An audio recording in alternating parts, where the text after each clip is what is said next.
ዛሬ የምንከፍተው ከገንዘብ በላይ እጅግ ውድ የሆነ በ40 ዓመታት ላብ ትጋትና ጽናት የተሞላ የልምድና የጥበብ ካዝና ነው። አንጋፋው ሰው ከቀን ጉልበት ሰራተኝነት እስከ ባንክ ማኔጀርነት መጽሐፍ የጻፈ ደራሲ አቶ ፍቅሬ ዳና ጤና ይስጥ።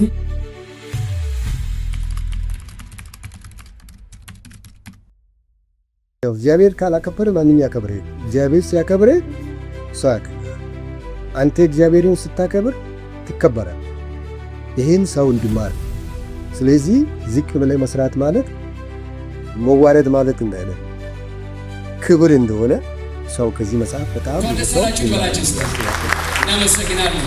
አሁን በጡረታ ላይ ቢሆንም ዕውቀትና ልምድ ለኔ ብቻ አይቅር ትውልድ ይማርበት በሚል ቅን ሐሳብ ይህንን ድንቅ መጽሐፍ ለንባብ አብቅተዋል።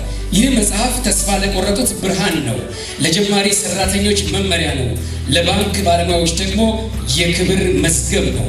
ያለፈ ታሪክን ሳያውቁ የነገን ስኬት መገንባት አይቻልም። አዎ፣ በመሆኑም ዛሬ የዚህን ታላቅ ሰው የህይወት ውጣ ውረድና የድል ጉዞ የምናከብርበት ከልምዳቸው የምንቀዳበት ልዩ ቀን ነው። ሳይረፍድ ዕውቀት ሳይቀበር ለትውልድ ለማስተላለፋቸው ደራሲውን እጅግ አድርገን በድጋሚ እናመሰግናለን። አዎ፣ ምስጋና ያንሳል። ከፍ ያለ ምስጋና ስጡልን። አዎ፣ ባንክ ስንል ሁል ጊዜም አእምሯችን የሚመጣው ገንዘብ፣ ቁጠባና የሀብት ክምችት ነው። ዛሬ እዚህ የተሰበሰብነው ግን አዲስ የባንክ ቅርንጫፍ ልንከፍት ወይንም ስለ ገንዘብ ካዝና ልናወራ አይደለም። ዛሬ የምንከፍተው ከገንዘብ በላይ እጅግ ውድ የሆነ በ40 ዓመታት ላብ ትጋትና ጽናት የተሞላ የልምድና የጥበብ ካዝና ነው። አረ ከፍ ያለ ሞራል ስጡልን። እናመሰግናለን። ይህ ካዝና ከቀን የጉልበት ሰራተኝነት እስከ ባንክ ማኔጀርነት ይሰኛል። የተከበራችሁ እንግዶች፣ የአንድ ትልቅ ተቋም ስኬት የሚለካው በህንፃ ርዝመት ብቻ አይደለም። እንደ አቶ ፍቅሬ ዳና ባሉ ተቋሙን ከስር መሰረቱ ተረድተው ከግርጌ እስከ አናት በወዛቸው በገነቡ ታማኝ አገልጋዮች ነው። አቶ ፍቅሬ በኢትዮጵያ ንግድ ባንክ ውስጥ የሰሩት ስራ ብቻ ሳይሆን የሄዱበት መንገድ ራሱ ትልቅ ትምህርት ቤት ነው። ስለዚህ ይህ መጽሐፍ ታሪክ ነው፣ የትናንቱን ውጣ ውረድ የሚያሳይ ድልድይ ነው፣ የትናንቱን የባንክ አሰራር ከዛሬ ጋር የሚያገናኝ። አዎ፣ ብርሃን ነው፣ ከዜሮ ተነስተው ጫፍ መድረስ ለሚፈልጉ ወጣቶች ሁሉ መንገድ የሚያሳይ። ክቡራትና ክቡራን፣ በድጋሚ ወደዚህ አስደሳችና ታሪካዊ የምረቃ ስነስርዓት ስለመጣችሁ እጅግ አድርገን እናመሰግናለን። እግዚአብሔር አምላክ ሆይ እናመሰግናለን። ባለብዙ ምሕረት፣ ባለብዙ ቸርነት፣ ባለብዙ ጸጋ፣ ባለብዙ ርኅራኄ እግዚአብሔር አምላክ ሆይ ጅማሬ ታናሽ ቢሆንም ፍጻሜ ታላቅ ይሆናል ይላልና ቃልህ። እንዲሁ በወንድማችን ሕይወትና በቤተሰቡ ይህንን የዳዊትን ሕይወት ፈጽመህ ስለተገኘህ እናመሰግንሃለን። እነዚህን ዓመታት እሱንና ቤተሰቡን ተሸክመህ በዘላለም ክንዶች ደግፈህ እዚህ ያደረስክ አምላክ ስምህ ከዘላለም እስከ ዘላለም የተባረከ ይሁን። አንተን የተደገፈ አንተን የተጠጋ በአንተ ስር የተጠለለ ሕይወት እንዲህ ይባረካልና እናመሰግንሃለን። ጌታ ሆይ ትውልድን አስበው ይህንን ሰነድ አዘጋጅቷልና ትውልድ ሁሉ ከዚህ ሰነድ አንድ መልካም ነገር እንድንማር ይህንን መጽሐፍ አሳልፈን ላንተ እንሰጣለን። ንባብ ብቻ ሳይሆን የሕይወት ለውጥና የሕይወትና የዘመን ፍጻሜ ጉዞአቸውን የሚያስተካክሉበት እንዲሆን ትውልድን ቀራጭ እንዲሆን ጌታ እግዚአብሔር ሆይ ይህንን ሰነድ አንተ ተጠቀምበት። በደረሰበት ስፍራ ሁሉ ሰዎች ሲያነቡ ቆም ብለው ማንነታቸውን እንዲያስቡ አንተ አንባቢዎችን ሁሉ እርዳ። እግዚአብሔር ሆይ ይህንን ጉባኤ አንተ ተረከብ። መርሃ ግብሩን ሁሉ የሚመሩትን አንተ ደግፍ። ዘመናችንንና ምድራችንን ሕዝባችንን አንተ ባርክ። ስለ ሰማህን እናመሰግንሃለን።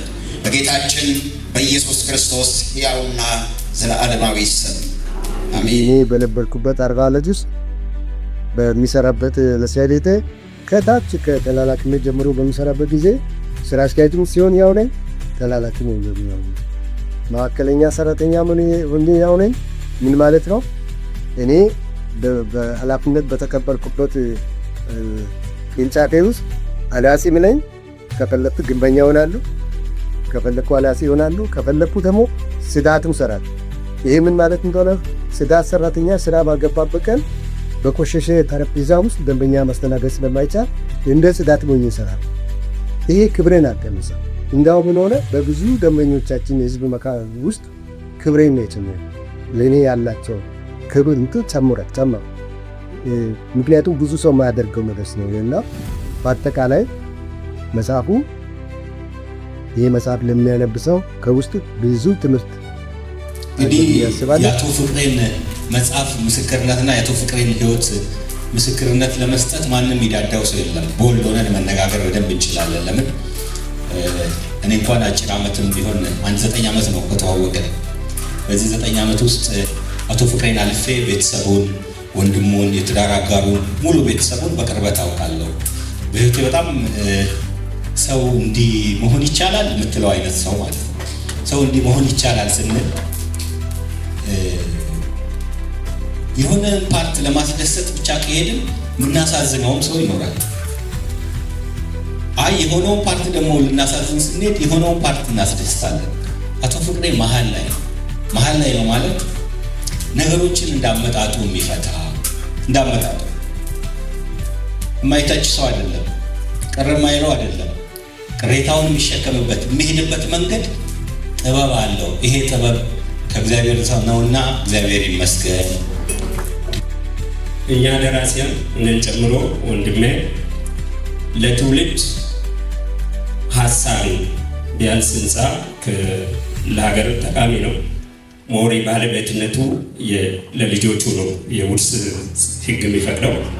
የእኛን መጽሐፍ ግን ለቤተሰብ ውርስ ህግ ቢፈቅድ እንኳን ለትውልድ ነው። ስለዚህ ወጣቶች እንኳን ደስ አላችሁ። ከዛ ውጪ በዚህ መጽሐፍ ውስጥ ያው ቤተሰቡን እንዴት መውራት እንዳለ ይዘበጣል።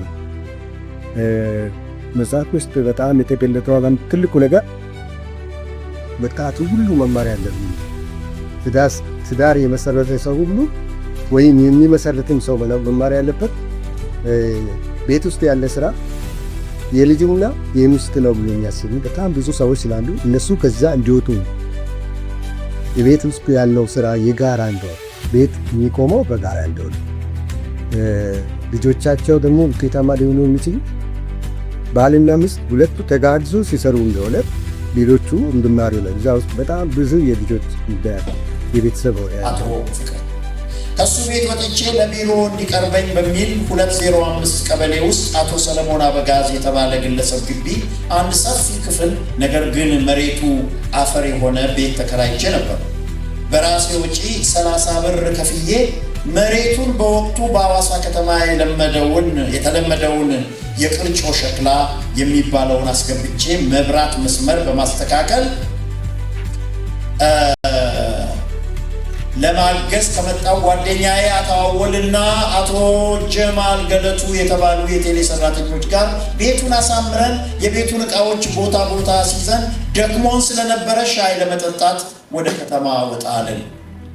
እንደወጣን ለካስ ቤቱ ውስጥ ያሉት ዕቃዎች በእሳት ተያይዘው ስለነበረ ጭሱ በቆርቆሮ ቦግ እያለ መውጣቱ ሲጀምር በግቢው ያለው ሰው ሁሉ ገና አንድ ቀን ሳያድር ምን ጉዳ መጣብን ብለው የቤቱን የጋን ቁልፍ ሰብረው በመግባት አልጋና የተወሰኑ ባንኩ የሰጠኝን የዩኒፎርም